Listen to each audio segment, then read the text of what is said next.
नमस्कार मंडळी. तर आपण जी नदी बघत आहात तिचं नाव आहे भीमा नदी.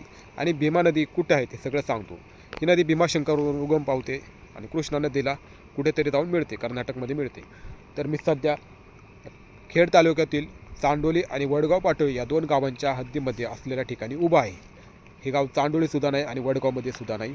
इथं सीमेवरती उभा आहे आणि ही नदी अतिशय स्वच्छ आणि सुंदर आहे. इथं धूळ माती नाही. जसं आपण चाकणला गेलो तर आपल्याला अक्षरशः धूळ मातीचा सामना करावा लागतो, कारण चाकणला एकसुद्धा झाड नाही. चाकणपासून पुढं झाडच नाही आहे. तर आपल्या राजगुरुनगरमध्ये झाडांची संख्या बघा, अतिशय झाडं आहेत. इथं धूळ माती नावाला सुद्धा मिळणार नाही. आणि इथं हवेचं प्रदूषण अजिबात नाही. तर ज्यांना खूप पैसे झाले असतात ती लोक महाबळेश्वर, अलिबाग किंवा माथेरान, खंडाळा अशा ठिकाणी जातात. त्याला एक विनंती आहे, एकदा फक्त भीमामध्ये व्हिजिट करा. 100-200 रुपयामध्ये किंवा पेट्रोलचा पैसे थोडंसं जाणार, तेवढ्या पैशामध्ये आपण भीमामध्ये व्हिजिट करू शकतो. अतिशय स्वच्छ आणि सुंदर आहे. मी दररोज व्हिजिट करतो, मला खूप आवडतं.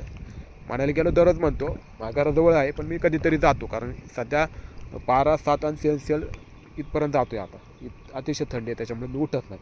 पण कधी कधी मी भेट द्यायला येतो. इथं खूप छान आहे. इथं मी झोपतो मस्तपैकी. इथं सायकल लावली माझी, छानपैकी मी झोपतो वगैरे, पुस्तक वाचतो. इथं काही सापाचा धोका नाही, काय नाही. दामन साप असतो त्याचाही काही धोका नाही. बिबट्या तो डोंगरात आहे. तुम्ही एकदा व्हिजिट करायला येऊ शकता. खूप छान नदी आहे.